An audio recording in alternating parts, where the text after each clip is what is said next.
Olá, amigos. Estamos aqui mais uma vez para o nosso estudo em grupo, o livro Nosso Lar. Hoje teremos o capítulo 44, As Trevas.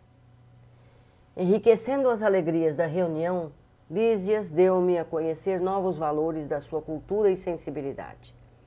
Dedilhando com maestria as cordas da cítara, fez-nos lembrar velhas canções e melodias da terra. Dia verdadeiramente maravilhoso. Sucediam-se júbilos espirituais, como se estivéssemos em pleno paraíso. Quando me vi a sós com o bondoso enfermeiro do auxílio, procurei transmitir-lhe minhas sublimes impressões. Não tenha dúvida, disse sorrindo, quando nos reunimos àqueles a quem amamos, ocorre algo de confortador e construtivo em nosso íntimo. É o alimento do amor, André. Quando numerosas almas se congregam no círculo de tal ou qual atividade, seus pensamentos se entrelaçam, formando núcleos de força viva, através dos quais cada um recebe o seu quinhão de alegria ou sofrimento, da vibração geral. É por essa razão que no planeta o problema do ambiente é sempre fator ponderável no caminho de cada homem. Cada criatura viverá daquilo que cultiva. Quem se oferece diariamente à tristeza, nela se movimentará. Quem enaltece a enfermidade, sofrer-lhe-á o dano. Observando minha estranheza, concluiu. Não há nisso mistério, é a lei da vida. Tanto nos esforços do bem como nos nossos movimentos do mal, as reuniões de fraternidade, de esperança, de amor, de alegria. Sairemos com a fraternidade, a esperança, o amor, a alegria de todos. Mas de toda a assembleia de tendências inferiores, em que predominam o egoísmo, a vaidade, o crime, sairemos envenenados com as vibrações destrutivas destes sentimentos. Tem razão, exclamei comovido. Vejo nisso igualmente os princípios que regem a vida dos lares humanos. Quando há compreensão recíproca, vivemos na antecâmara da aventura celeste. E se permanecemos em desentendimento e maldade, temos o inferno vivo. Lísias teve uma expressão de bom humor, confirmando a sorrir. Foi então que me lembrei de interpelá-lo sobre uma coisa que, de algumas horas, me torturava a mente. Referia-se ao governador, quando nos dirigiu a palavra nos círculos da terra, do umbral e das trevas. Mas, francamente, não tinha eu até então qualquer notícias deste último plano. Não seria região trevosa o próprio umbral, onde vivera, por minha vez, em sombras densas durante anos consecutivos?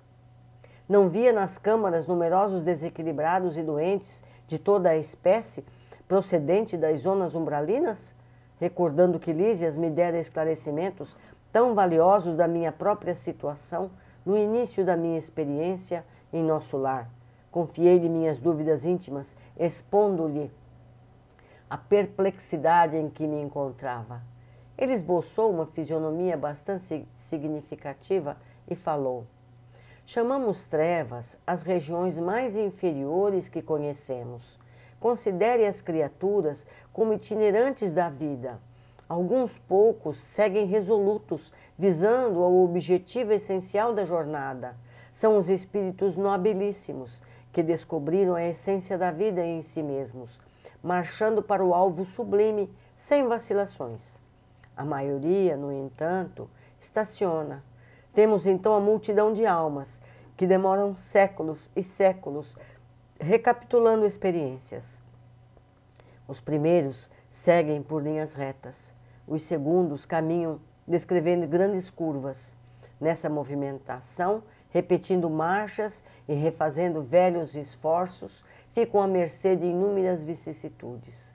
Assim que muitos costumam perder-se em plena floresta da vida, perturbados no labirinto que tracejam para os próprios pés. Classificam-se aí os milhões de seres que perambulam no umbral, outros preferindo caminhar às escuras, pela preocupação egoística que os absorve, costumam cair em precipícios, estacionando no fundo do abismo por tempo indeterminado. Compreendeu? As elucidações não poderiam ser mais claras. Sensibilizado, porém, com a expressão e perplexidade do assunto, ponderei. Entretanto, o que me diz essas quedas? Verificam-se apenas na Terra? Somente os encarnados são suscetíveis de precipitação no despenhadeiro? Lísias pensou um minuto e respondeu: sua observação é oportuna. Em qualquer lugar, o espírito pode precipitar-se nas furnas do mal, salientando-se, porém, que nas esferas superiores as defesas são mais fortes, imprimindo-se, consequentemente, mais intensidade de culpa na falta cometida. Entretanto, objetei, a queda sempre me pareceu impossível nas regiões estranhas ao corpo terreno. O ambiente divino, o conhecimento da verdade, o auxílio superior, figuravam-se-me antídotos infalíveis ao veneno da vaidade e da tentação. O companheiro sorriu e esclareceu. O problema da tentação é mais complexo. As paisagens do planeta terrestre estão cheias de ambiente divino, conhecimento da verdade e auxílio superior. Não são poucos os que compartem ali de batalhas destruidoras entre as árvores acolhedoras e os campos primaveris. Muitos cometem homicídios ao luar, insensíveis à profunda sugestão das estrelas. Outros exploram os mais fracos, ouvindo elevadas revelações da verdade superior. Não faltam na terra paisagens de expressões essencialmente divinas. As palavras do enfermeiro calavam-me em fundo no espírito. De fato, em geral, os guerreiros estimam a destruição na primavera e no estio, quando a natureza estende no solo e no firmamento maravilhas de cor, perfume e luz. Latrocínios e homicídios são praticados de preferência à noite, quando a lua e as estrelas enchem o planeta de poesia divina. A maioria dos verdugos da humanidade constitui-se de homens eminentemente cultos que desprezam a inspiração divina. Renovando minhas concepções referente à queda espiritual, acrescentei: contudo, Lísias, poderá você dar-me uma ideia da localização dessa zona de trevas? Se o umbral está ligado à mente humana, onde ficará semelhante lugar de sofrimento e pavor? Há esferas de vida em toda a parte, disse ele solícito. O vácuo sempre há de ser mera imagem literária. Em tudo há energias viventes e cada espécie de seres funciona em determinada zona da vida. Depois de pequeno intervalo, em que me pareceu meditar profundamente, continuou: naturalmente, como aconteceu a nós outros. Você situou como região de existência, além da morte do corpo, apenas os círculos que se iniciarem da superfície do globo para cima, esquecido do nível para baixo. A vida, contudo, palpita na profundeza dos mares, no âmago da terra. Além disso, há princípios de gravitação para o espírito, como se dá com os corpos materiais. A terra não é somente o campo que podemos ferir ou menosprezar ao nosso bel prazer. A organização viva, possuidora de certas leis que nos escravizarão ou libertarão segundo as nossas obras. É claro que a alma esmagada de culpas não poderá subir à tona no lago maravilhoso da vida.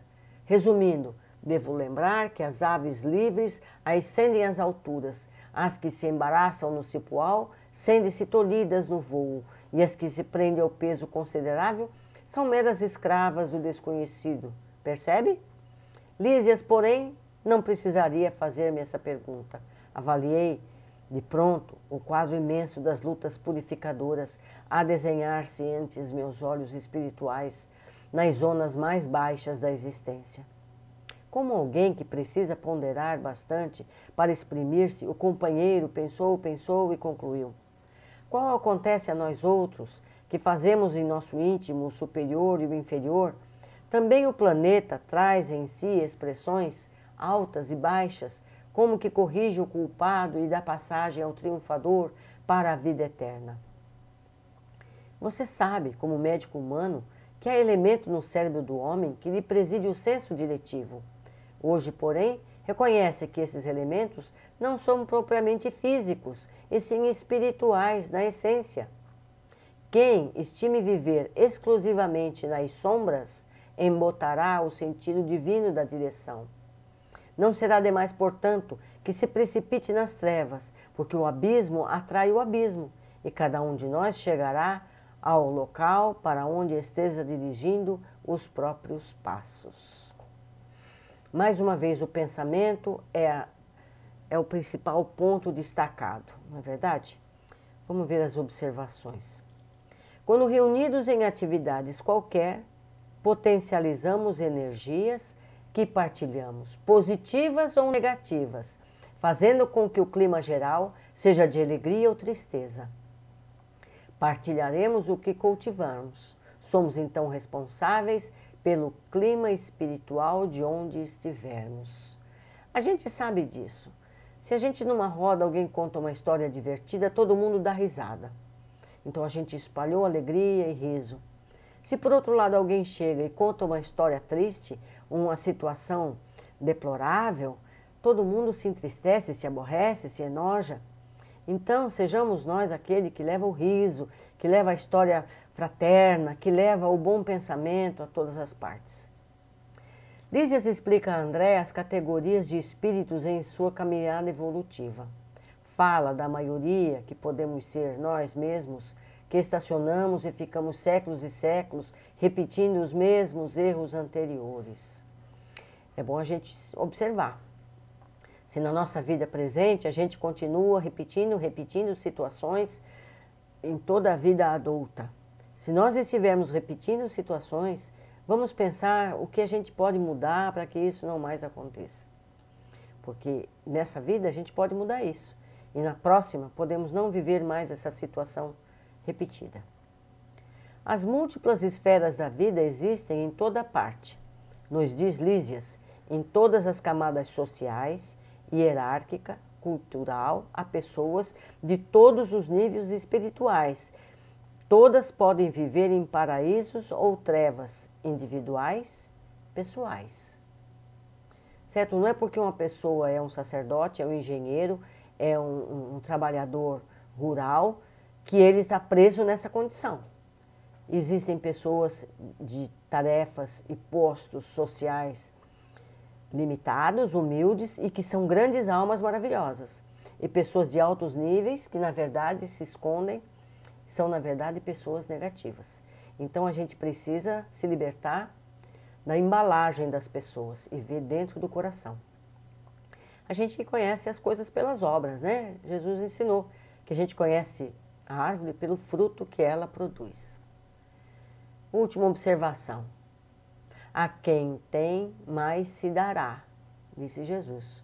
Quando nos fixarmos em determinada faixa vibratória, mais intenso vamos nos aproximando de tal vibração, seja positiva ou negativa. Se vibramos positivamente, vai ficando cada vez mais fácil nos elevar. E o oposto também. Quanto mais negativamente vibrarmos, mais nos abaixamos, mais descemos aos abismos. Então, mais uma vez, a obra nos faz pensar no que nós estamos pensando, no que a gente se fixa, se é na saúde, se é na doença, se é na alegria, se é na tristeza, se é no otimismo ou no pessimismo. Vamos filtrar mais, vamos observar mais os nossos pensamentos e vamos ser um pouquinho mais disciplinados. Até o próximo encontro, meus queridos. Até breve.